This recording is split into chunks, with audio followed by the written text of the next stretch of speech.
Okay, so Site 27, Campaign Diary, Mission 2, Episode, I think it was 3? Yeah, 3.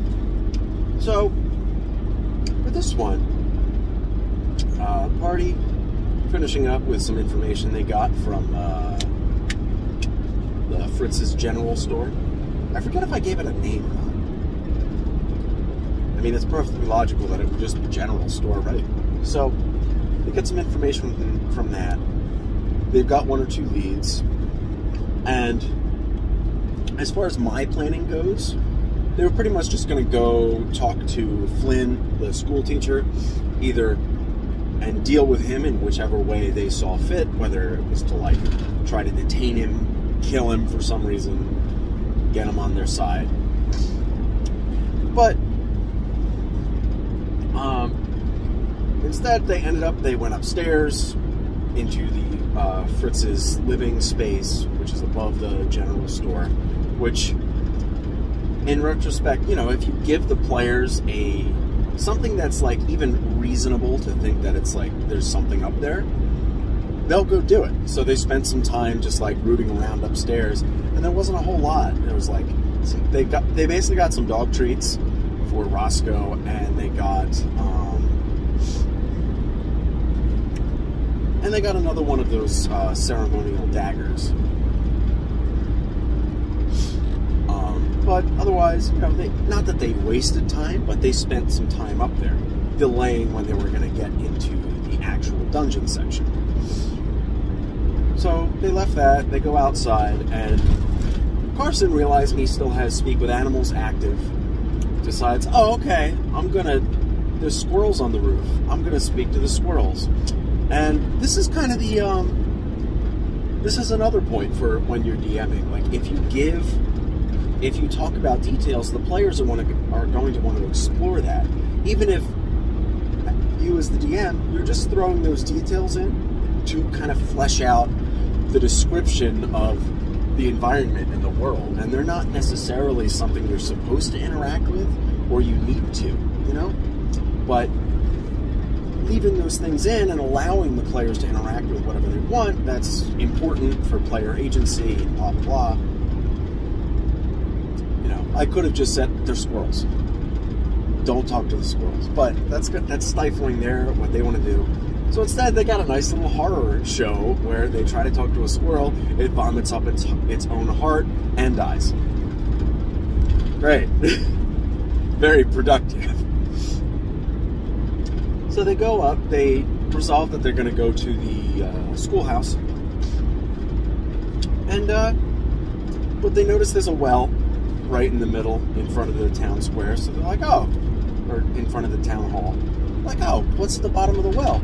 They investigate, it's dark, but they look down, they throw a flare down, and look, and at the bottom of the well, it's covered in bone. That's probably not good. Figuring out that, you know, it's not as deep as it should be, and it's capped off with bone. That's weird. Maybe it is underground. They're starting to put the fairly obvious pieces together now. So they go into the schoolhouse, and they have a discussion. They find Flynn. They talk to him. They figure out that he has some kind of affliction.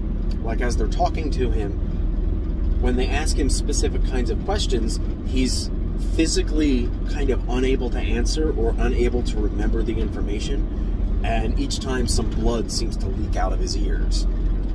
As if he's like, this is actively damaging him to even attempt to do so. To answer those questions. So, one of the players does a nice, really high investigation check to figure out that he looks diseased, which it was just, yeah, she's just like looking at him, so I don't know how much information you're really going to be able to get from that, but he's like, he looks diseased. I was a little curt or light on the details there, at least as far as the description is concerned, but she got the information that he's obviously diseased in some way. So, and then one of the other players used this magic item I gave him. that he can use a charge to, like, I kind of wrote, it's like wibbly.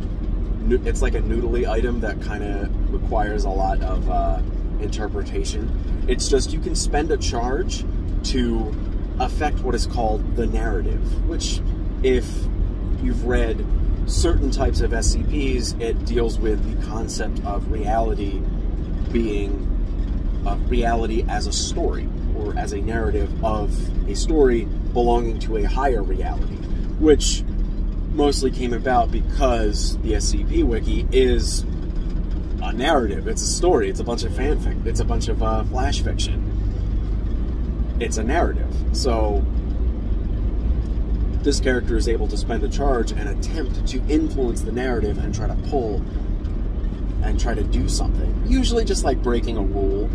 Like, a simple use of it is like, okay, say, you know, like Misty Step can only teleports 30 feet and only yourself as a bonus action. Well, you could try to enhance it, let's say, and if you roll really good on your Hume check to affect that, because effectively the character is attempting a reality bend using these rosary beads, this item.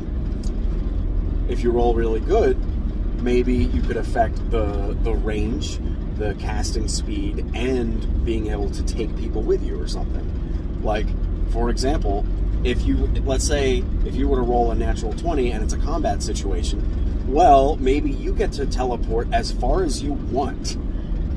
Like, practically unlimited range as far as the combat is concerned. It's a free action, so you still have your bonus action if you want. And it gives you an action surge or something. You know, also, like, whatever. Just a bunch of shit.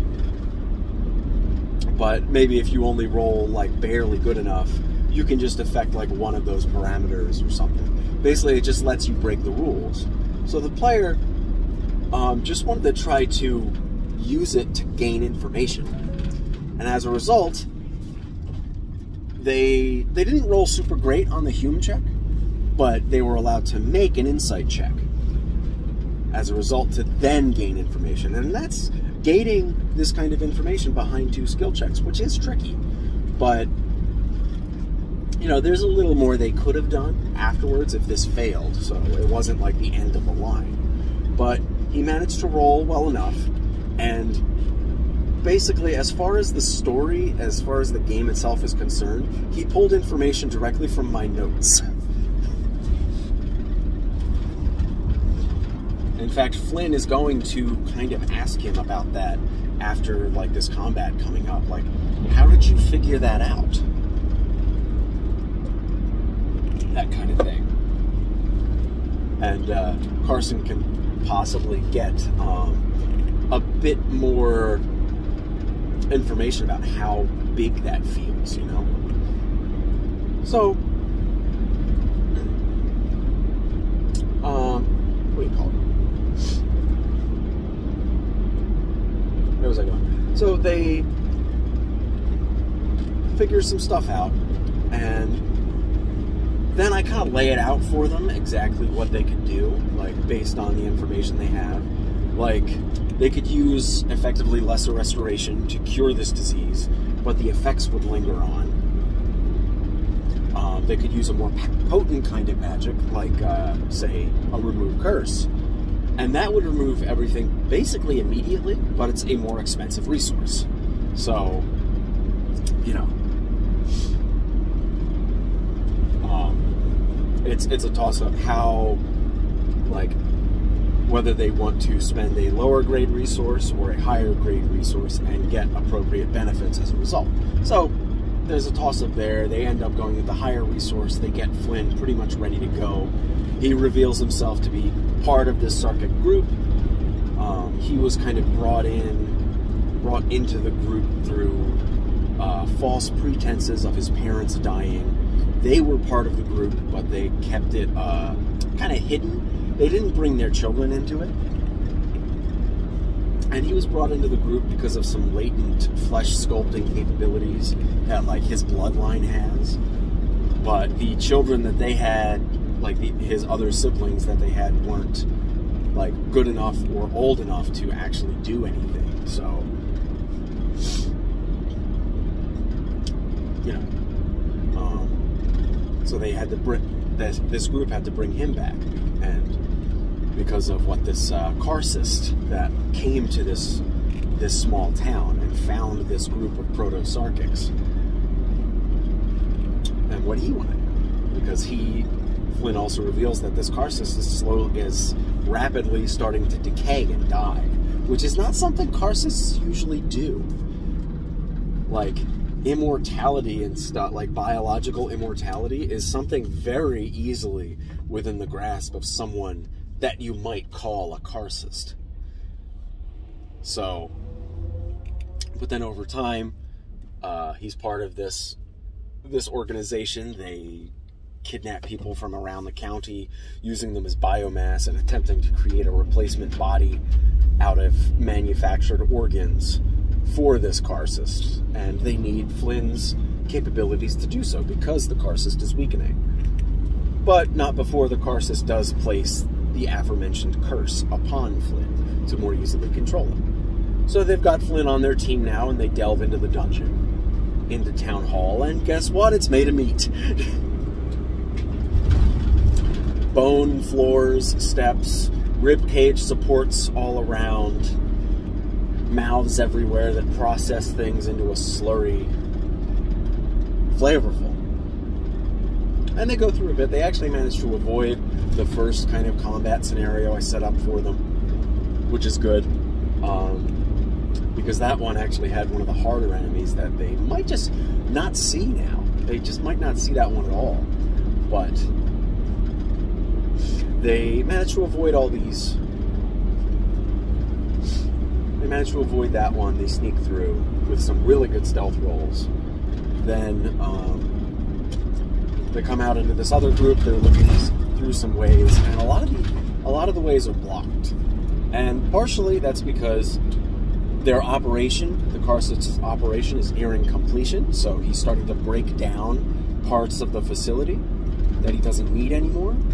And also partially out of game because the map that I got from Google, or the map I found, is bigger than I need it to be, so I'm just blocking off sections. Like, this map is like 3 times the size of what I like really need for this. So, you know, but they find some blocked off sections and some weirdness, and they come out into this room, this one room that has like mouthed closets. Surprise, there's monsters. The muscle guys that they fought before, along with some new variants. There's a lung creature that spews gases, and there's a heart variant. And you know, we went one round of combat, and that was the end of session. Now, there are some there's some mistakes here that I want to talk about, that are important to talk about. First, early on, when they were still in the general store, I had Fritz's kind of corpse be kind of alive, and it tried to attack one of them, but then they immediately put it down after they avoided its attack. And I was doing that mostly to give them an opportunity to attempt questioning, because they wanted to ask it questions last time, but they just killed it. And then they avoided the attack and just kind of mincemeated it, so no questions that time. And I probably could have done a better job describing what it's doing. Instead, it was more of like oh, it's leaking. Oh, it makes an attack. Okay. I felt it was a little boring. It just could have been better. That was kind of it there. I think the whole section with Flynn seemed really good. Some of the players voiced that they really liked their interactions with him, and it was kind of unsettling. Which is, I guess, what I'm going for here, right? And then the monsters at the end. So this whole mission is also kind of an experiment, where I'm not designing the monsters as heavily beforehand. I'm just going in with a rough idea of what they do. And for the first episode, or for the first session of this mission, where they fought these raccoons, those were totally improvised. And I think I did a good job with those, because they were just monsters to fight. There's nothing super complex going on. There's only one monster type. So I can think about exactly what they're doing and how they coordinate with each other, which is not at all. And all they really do is grab on and bite each other. There's this frenzy mechanic that might not see a whole lot more use for this mission, but that mechanic is going to stick around the next time they run into anything Sarkic. So keep that in mind. That's just a Sarkic feature. Like if a player were to acquire Sarkic abilities in some way, they would also get this poisonous frenzy feature, which we'll see. But otherwise, I think these monsters, because I wanted them to be a bit more complicated and varied and stuff, in retrospect, I definitely should have designed them a little bit more. And because this combat is still going on, I'm gonna hash out the details on them a little bit and refine some stuff so they function a little bit better, because otherwise they're just a little too... They deserve to be more complex than what I'm doing with them. That's what I'll say. Because there's not a whole lot of like direct interaction that they're doing with them. There's no like special cases where a thing happens and you can like use your reaction to do something, which is a concept that I really like.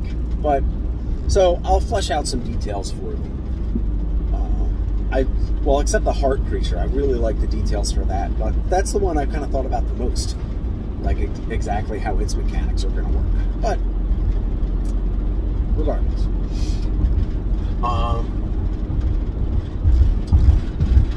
yeah, those are most of the the only real issues that I had with this session are just how these monsters deserve to be a bit more designed beforehand, because if you have a strong basis of design, like all the numbers are there and easy to use, then it's easier to improvise on top of that, I feel. So it really depends. Like if they're kind of not nothing monsters, they're easy to improvise, but there's a fine line whether to improvise or not. And even like half designing them beforehand, I think helps a lot. And then just adding numbers in and deciding what dice they use and shit, that I think is easy. But just writing down what they need to use and how they function, that I think is the important stuff. And then, letting the players play in the space without letting things drag on too much, that's also a fine line. So maybe I could have done a better job herding the players towards what they need to do. But they knew what they need to do, so it is what it is. If it's going to drag on, it's going to drag on. And maybe dragging on is the wrong word. It's just, they're allowed to do what they're going to do.